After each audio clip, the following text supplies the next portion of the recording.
we have heard that Illuminati's people are responsible for these all things because they believe in Antichrist. So I just want to know, who are these people? Are these people responsible for the same? The general question is, who has said that these verses can be changed? Who's interpreting them in the wrong way? Where do these doctrines come from in the first place? Is it the Illuminati? Is it some secret society? Is it the devil himself trying to change it? Probably all the above. Probably all the above. We don't know. All we know as Muslims, looking from our point of view, don't say prophet. Just take the word prophet out. Just say, and Jesus came to the people. Someone else can insert something else later. So that's possible that it happened that way. It's also very, very possible that it was the powers that be, the political powers of the time, used it and manipulated it to make themselves look better or more powerful, or also to have an excuse to go to war against a country or against a group of people. This is why we know that the Quran has not been tampered with.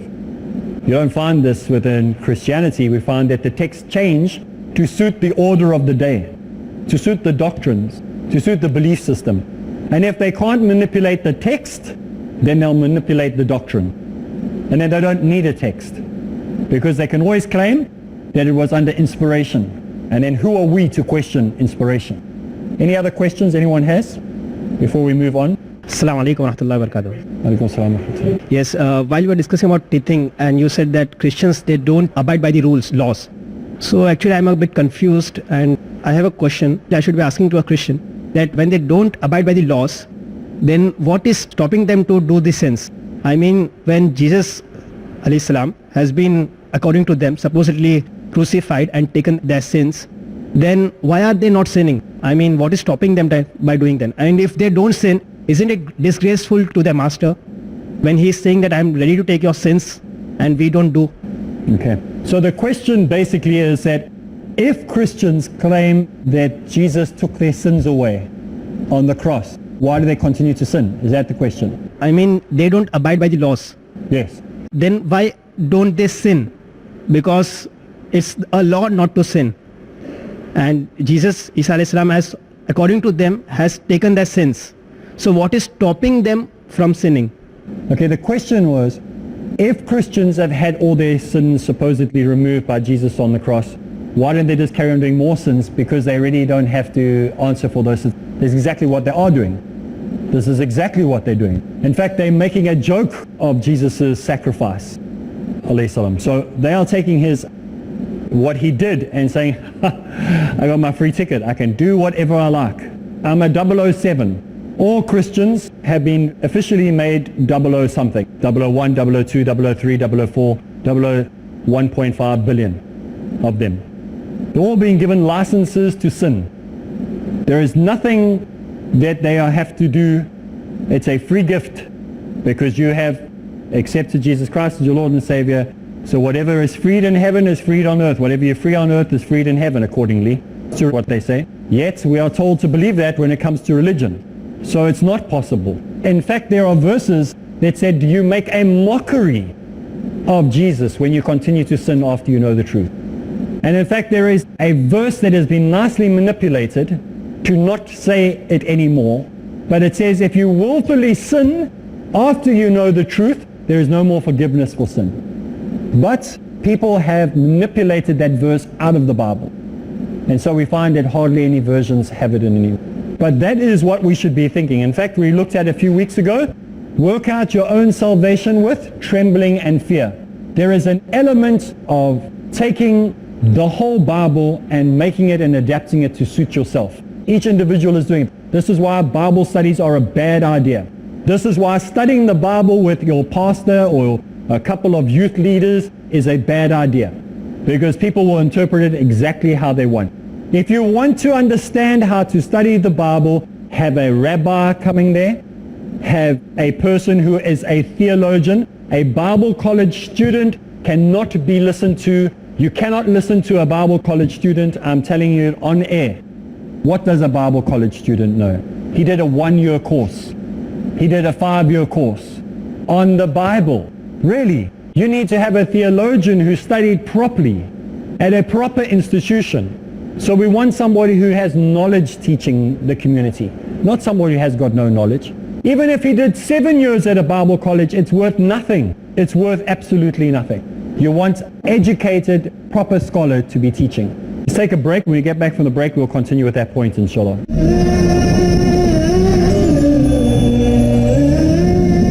Bismillah ar-Rahman ar-Rahim. Assalamu alaikum wa rahmatullahi wa barakatuh, and welcome back. We are continuing looking at doctrines.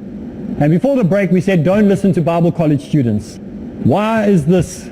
Because at a Bible college, they teach them only doctrine, only from the Bible. Maybe 2 or 3 opinions else other than that. Otherwise, they don't really learn anything.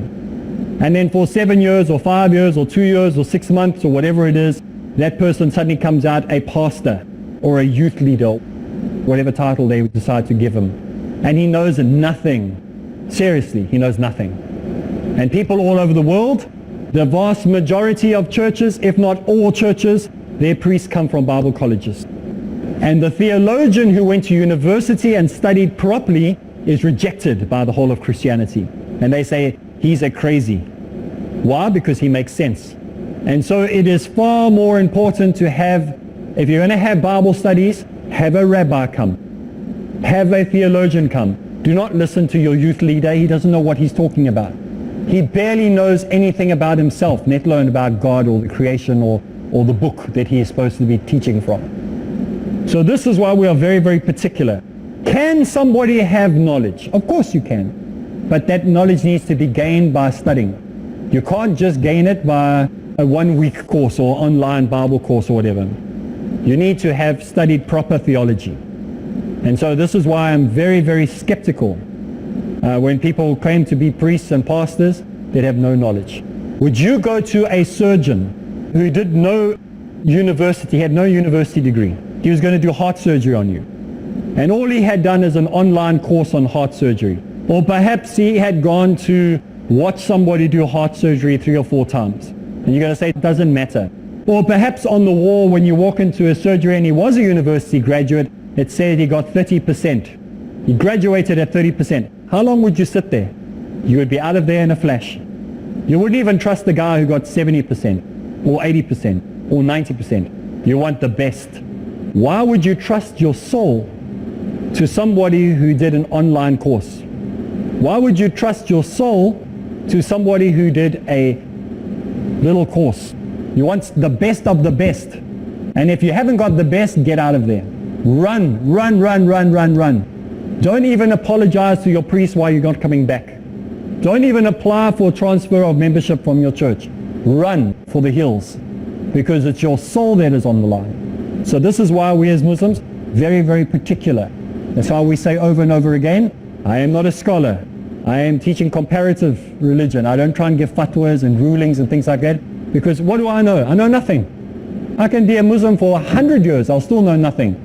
That's why we leave it to those people who are masters, who have specialized in one specific area, and they go to a university. They don't go to some guy down the road who claims that he knows, and he's just talking out of his own opinion, and he gives you a certificate after 6 years or 7 years and says, Alhamdulillah, now you know what you're talking about. No, you don't. You need to trust your eternal soul with proper scholars. And even then you've got to use a certain amount of wisdom. So be very, very cautious. Think of it whenever you learn from somebody, would I trust this person with my body if he was a surgeon? If you say no, move. Go find another person to teach you. You can't be your own doctor. You need somebody who's got a better understanding. That's why studying on your own is not a good idea. Having your own little groups, not a good idea. Get well-known scholars, reputable, trustworthy people. And don't just have one, that's dangerous. Have 3 or 4, so you get different ideas, different views coming in. Just like you do with the specialist, you don't just go to 1, you go 3 or 4. You get 3 or 4 different opinions. This is a safe way. Next question, anyone has a question? Sheikh, my question is related to your statement of the Christians asking for money. Now in Islam also we have a similar sort of a concept, the zakat, wherein it is obligatory and mandatory for Muslims to give a certain amount, 2.5% in charity. So what is the difference between the concept of tithing and the concept of zakat? I mean, it's the same thing. Jazakallah khair. There is a mountain of differences, like the difference between oil and water. You put them together, no way would you ever get them confused with each other. Tithing does not go to the poor. Tithing does not go to charity. Tithing does not go to the sick. It goes to the priest. It goes to his pocket. It's 10% of your earnings. So if you make $1,000 a month, $100 is going to the priest. Zakat goes to the poor. You're not giving it to a person. You're not giving to the mom. You're not giving it to a priest. You're walking down the street, you see a man, you give him 2.5%. That's what you're doing. So it's not the same thing at all. They're miles apart from each other, not even remotely the same things. So tithing goes to a man. Zakat goes to the poor. You can't give it to the imam. It's not for him. He gets a salary separate from that. 10% is got before expenses. Zakat is after. If we compare the two, they don't even match on one point. That's how far apart they are. Quickly before today's program runs out, we've got another brother at the very, very back who's been waiting. So let's get a question from him. Assalamu alaikum, Shaykh. Alaikum salam wa rahmatullah. Where I used to work before, there was a person, he was a Christian. He was a very honest and upright person. He used to never lie. But he told me that he received visions from Jesus. Like he said he was an atheist before too, or something like that. And he said that once he was sitting in a room locked up, and he said that he asked God, if you are present, reveal yourself to me. And he said Jesus appeared in front of me. He told me that, you too try it. I never did that because I found it stupidity on my part to do that. Many people have visions. I have met hundreds of Christians. I've seen them online. We've seen the videos on YouTube, everything, which claim that they converted because Jesus appeared to them in a dream.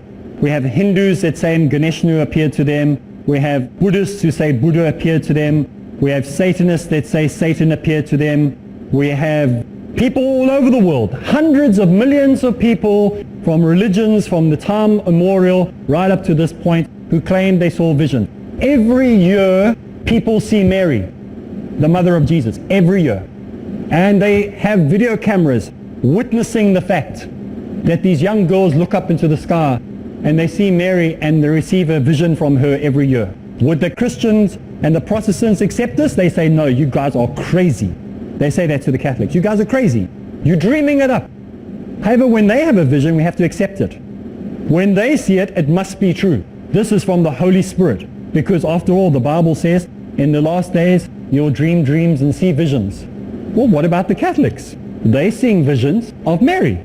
And they having direct revelations, which they give to all the Catholics, which Mary gives directly to them, according to them. Just like the Hindu claims, just like the Hare Krishnas claim, just like the Buddhists claim, and the Satanists claim, and everybody else claims. So how do we know?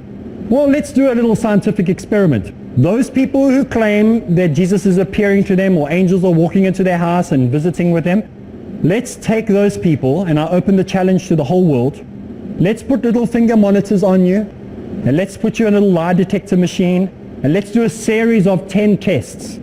Let's do CAT scans. Let's get psychiatrists to talk to you. Let's get theologians to talk to you. Let's do all the relative information that needs to be done. And once we have done that, then we'll give a ruling and say, miracle, it happened. But not one of these people will ever have any of these tests done because they know that they'll probably fail on all of them. And we will televise this all over television for the whole world to see. People will say, do not put the Lord your God to the test. That is not what you have permission to say. Only Jesus had permission to say that. Because when the devil tempts him in the New Testament, he says, do not put the Lord your God to this. He did not say that we cannot. In fact, he says the exact opposite. He says, test every spirit to see whether it is of God or not. He has given us the command and direction to do so. So the very fact that these visions cannot be verified other than the person who said that of doubtful nature. And people will say, well, what about you, Areeb? Didn't your reversion come through dreams that you had over and over and over again? I do not put credence on that. I didn't put my whole faith on dreams. Otherwise that would have been worth nothing. The dreams were just a by-the-way incident that took place. I do not put any grounding on that. What I put my faith in is that when a scripture was read that said Allah is above the seven heavens, the lights came on. Everything made sense. The dreams were just by the way, nothing. Means nothing. They were dreams, they were dreams. I don't build my faith on the dreams. So Inshallah, those of you at home that have been listening to some of the questions that have been raised here, you're welcome to send questions and comments as well to find out a little bit more about Islam. Contact Peace TV. You can go to their website. It's peacetv.in or peacetv.tv, where you'll be able to get information of emails and things like that you can contact and perhaps send me an email through the website, perhaps ask other scholars. Get these questions answered. Don't just sit there and say, well, I wish I'd have asked somebody, and then get to the age of 60, 70 or 80 and still not have got the answers. It is your duty to research. And if you're a Christian, does not your text say, look for the truth and the truth will set you free? In Islam, we say that you must gain an education or seek information and gain knowledge. Wherever you are, you have to find this information out. You can't go through life ignorant. It is your duty, it's your responsibility to gain an education. That's all the time we have for this week, so make sure you join us again. So from me, Areeb Islam, Assalamu alaikum wa rahmatullahi wa barakatuh.